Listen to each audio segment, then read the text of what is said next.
Well, it's a pretty emotional one for sure for veterans, especially. I mean, we're on a second generation of men and women that are serving in Afghanistan. I think initially the reaction, I guess you could say, to Al Qaeda and going into Afghanistan to to destroy the training areas and so on and so forth. I think that was really important. Um, I think that there's so many different, as I mentioned earlier, emotional issues about leaving. And for 20 years we've been there. We just can't be the world's police department. They can't call on us every time. I think we've given the Afghanistan government plenty of time to prepare for this, and I'm just really sad to see that they haven't been able to step up and protect their own people and so forth. But the other thing is, of course, is we have to realize that Afghanistan is a whole different world as far as we're concerned. I mean, it's a very tribal country, um, very, very tribal. One of the guests on our program, his name is Bing West, and he wrote a book called The Strongest Tribe that talked about what was going on in Iraq, but it can apply especially to Afghanistan. All the veterans we have talked to on Veterans Radio from Afghanistan have mentioned this as something that's really difficult to work with. So I think that that's something that we have to be really cognizant of and very aware of. I'm happy to see that we're trying to get as many people who worked for the American military in Afghanistan out of the country. When my war, the Vietnam War ended, we got out in a hurry again, and we didn't live up to our promises. I don't know if that will happen again if the Taliban take control of the country. I guess it's going to be, how do they behave? I can't imagine seeing us go back into the country, Mhm. but I can certainly see us, providing air cover and providing drones and so on and so forth. But, I mean, we've got what, 4,000 troops there. The Afghan army was 300,000. And we've spent how many billions and trillions of dollars to train them?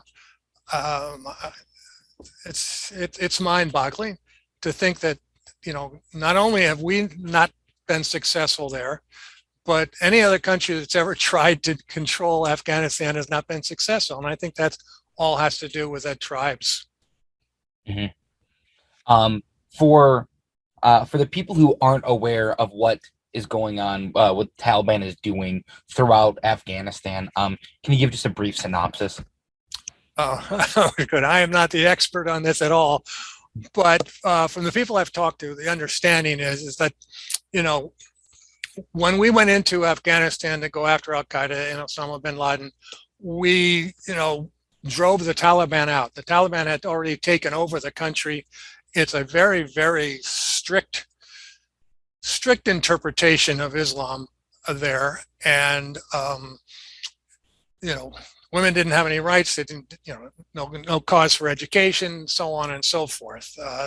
They were pretty brutal in their treatment of the people of Afghanistan, and once we drove them out, so now we have this example of 20 years of relative freedom, I guess you could say, in Afghanistan. And I was listening to an interview earlier today with a woman from there, and she was talking about the opportunities that she had because she is now in her late 20s. And so for 20 years, she's been able to work, go to school, so on and so forth. And her biggest fear, of course, is that they're going to revert back to what it was before. My understanding in the negotiations is that the Taliban are promising that they're not going to be as radical as they were and so forth. But I have no reason to believe that. Let's put it that way.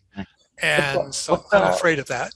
What form of government did Afghanistan have before we intervened?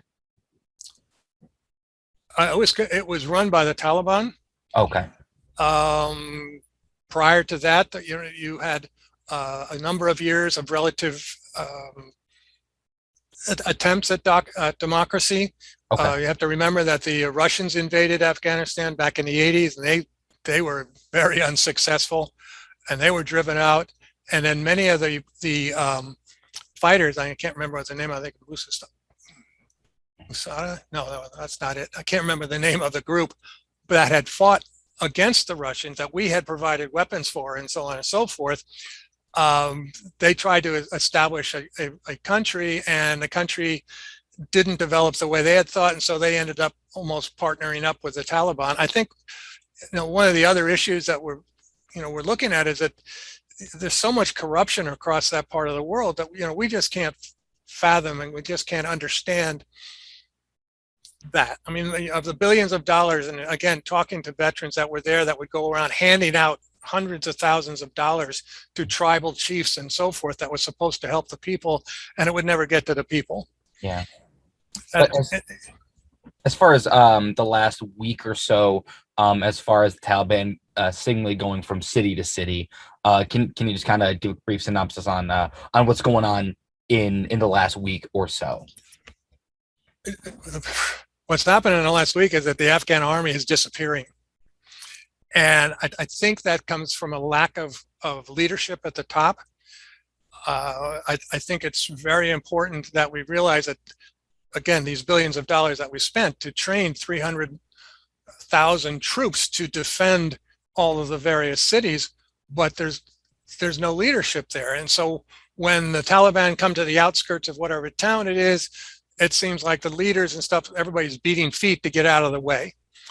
And I think that a lot of that has to do, again, going back to that tribal thing. I mean, you're really fighting brother against brother type of thing, and you're fighting, one tribe is against another tribe, and they've hated each other for centuries.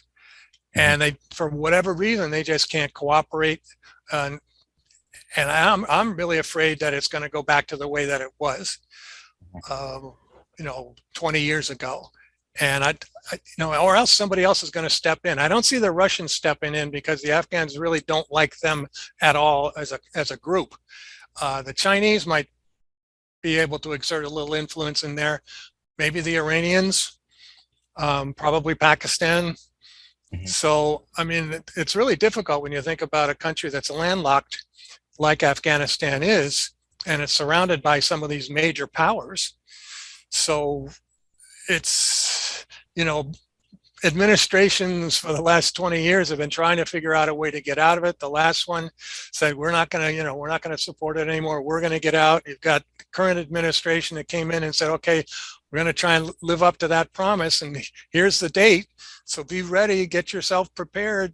Don't, utilize the army, utilize all that equipment. I just don't understand the idea of walking away from the standpoint of the Afghan military itself. Mm-hmm. And I feel so much pain for the American troops that were there over the last 20 years. I mean, in my experience in Vietnam, it was the same thing when we left Vietnam. I mean, you got to know these people, you got to work with them, they trusted you. And I mean, that's the only way we can get them to work with us is to develop that trust that goes along with it. And then suddenly we're gone and they're left on their own. Mm. And now we're down to whoever's got the most guns or the most power.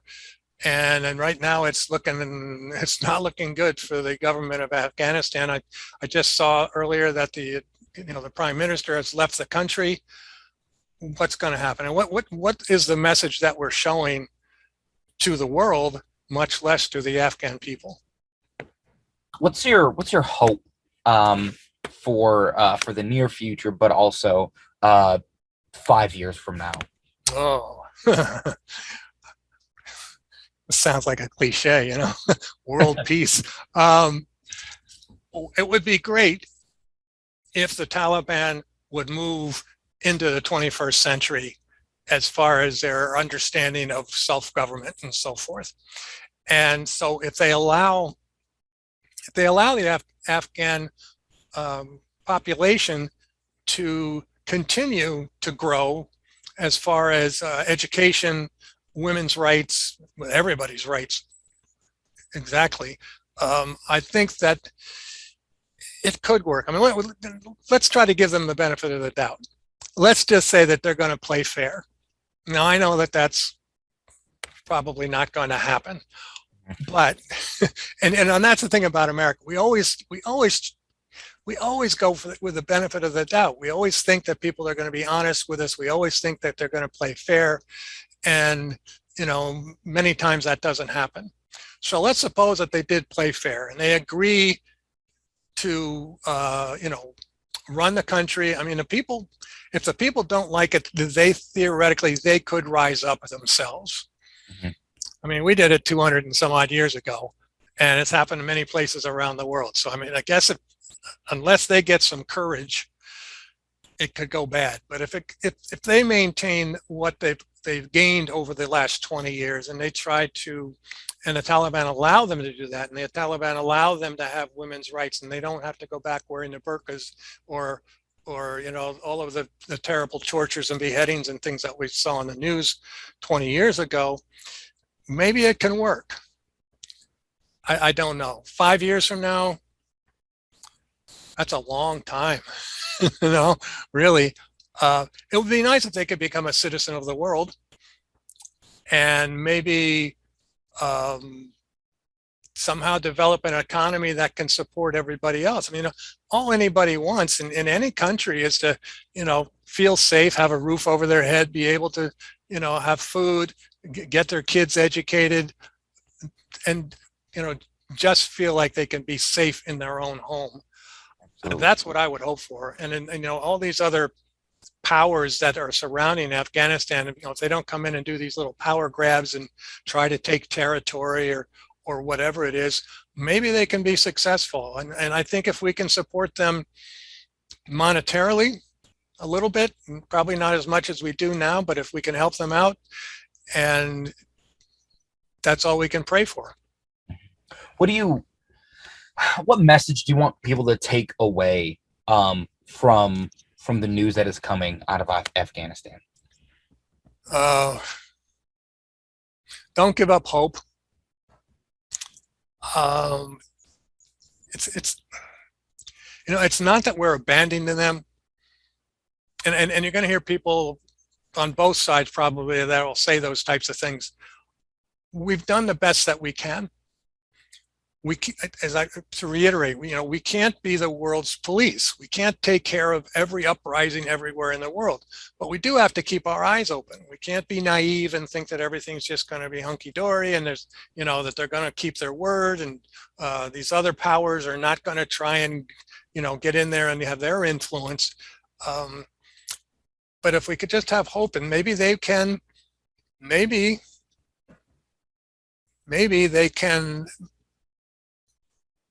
become a safe country.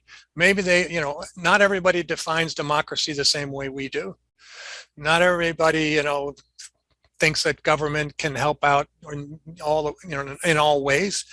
But if they can develop a country or develop a government that protects the people, and that they don't have to worry about, roaming bands of different tribes coming through their villages and, looting them and taking the women and all these other things, maybe it can survive, and maybe it could become a productive member of the world. Yeah, I would love for that to be the case, and I think we all truly do. But holding out hope is something that I think we can all absolutely root for. Dale, thank you so much for your time today, sir. I really appreciate it. This will be on tonight at 11 o'clock, I believe. Oh, okay. Awesome. Great. Thank you very much.